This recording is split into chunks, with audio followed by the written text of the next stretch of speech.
Assalamualaikum warahmatullahi wabarakatuh. Soleh soleha di rumah. Bertemu lagi dengan Ibu dalam pembelajaran daring kelas 5.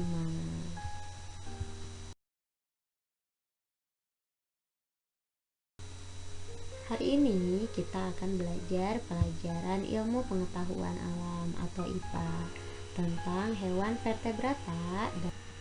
Nah, berdasarkan struktur tubuhnya, hewan dibedakan menjadi dua kelompok besar, yaitu yang pertama adalah hewan vertebrata dan yang kedua adalah hewan avertebrata.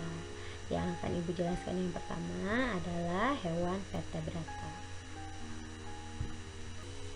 Mungkin beberapa soleh-soleha juga pernah mempelajari ya, ini pernah ada di kelas 3 atau kelas 4 tentang hewan vertebrata dan hewan avertebrata ini ya. Sekarang Ibu akan jelaskan kembali tentang hewan vertebrata dan hewan avertebrata.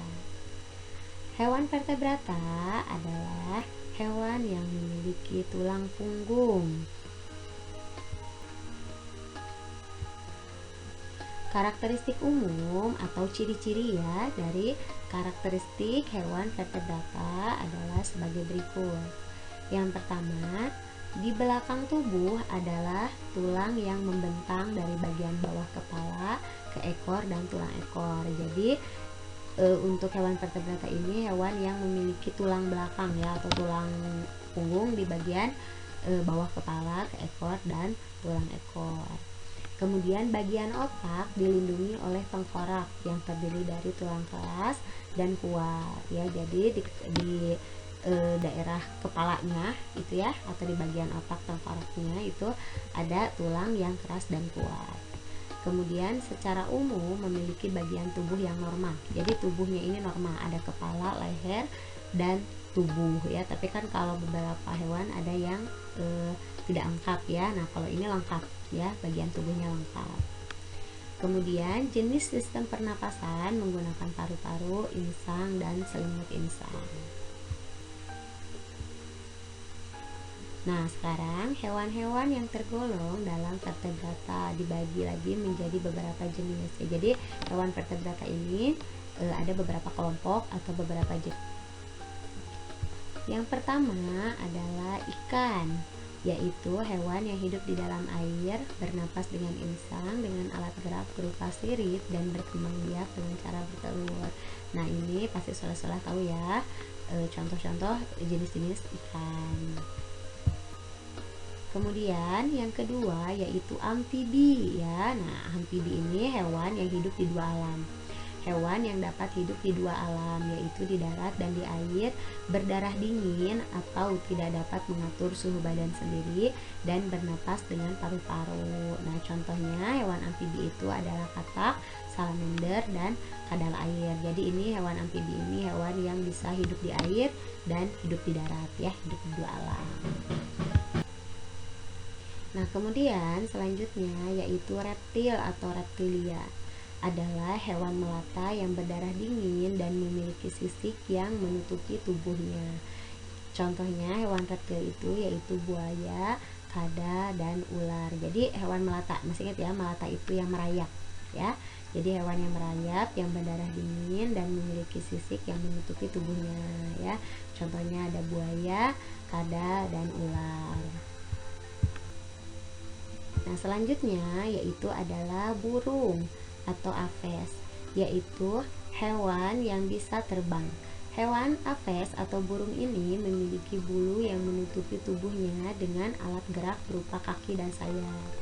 Meskipun aves sering disebut sebagai hewan yang bisa terbang, ada beberapa jenis hewan yang tergolong dalam aves tetapi tidak bisa terbang, seperti ayam, bebek, angsa, dan kalkun. Nah, jadi soleh-soleha pasti juga sudah tahu ya bahwa semua jenis burung itu, tidak semua jenis burung itu bisa terbang ya, atau kelompok burung itu bisa terbang ya, seperti ayam, bebek, dan angsa itu contoh yang masuk kelompok burung tapi tidak bisa terbang gitu.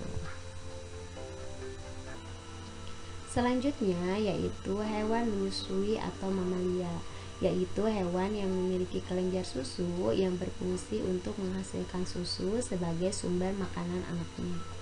Hewan menyusui atau mamalia ini ada yang hidup di darat dan ada juga yang hidup di air.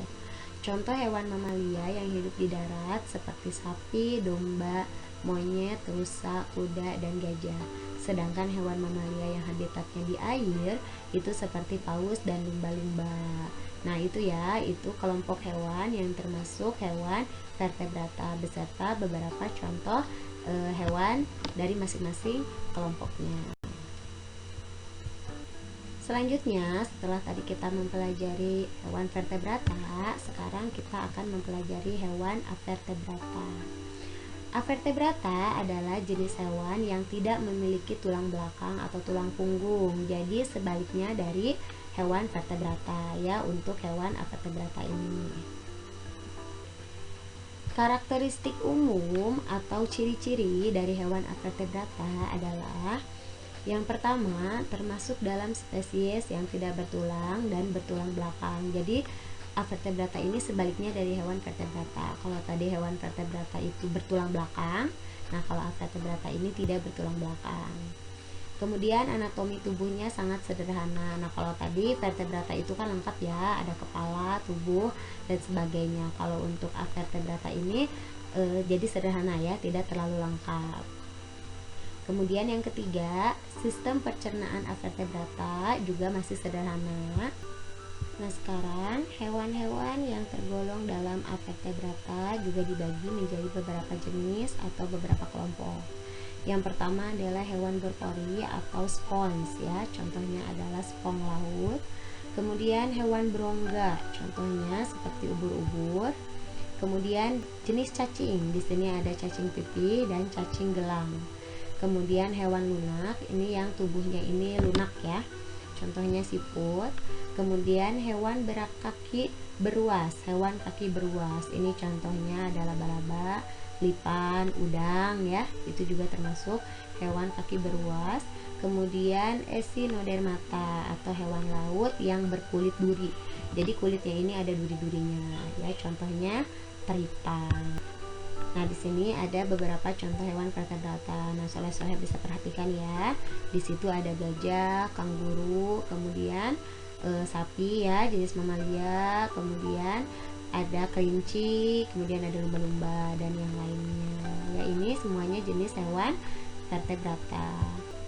Nah, ini untuk contoh hewan avertebrata. Soleh-soleh bisa perhatikan ya. Di situ ada berbagai bentuk cacing, kemudian ada bintang laut, ada siput dan semacamnya ya. Nah, ini contoh hewan avertebrata. Nah, sekian yang bisa Ibu jelaskan. Mudah-mudahan soleh-solehah bisa memahami apa yang Ibu jelaskan. Ibu ucapkan terima kasih dan selamat belajar. Semoga soleh-solehah tetap semangat ya, walaupun tetap belajar di rumah, walaupun kita belum bertemu. Mudah-mudahan soleh-solehah tetap dalam keadaan sehat dan tetap semangat belajar di rumah ya. Ibu ucapkan sekali lagi terima kasih banyak. Tetap semangat belajar di rumah. Wassalamualaikum warahmatullahi wabarakatuh.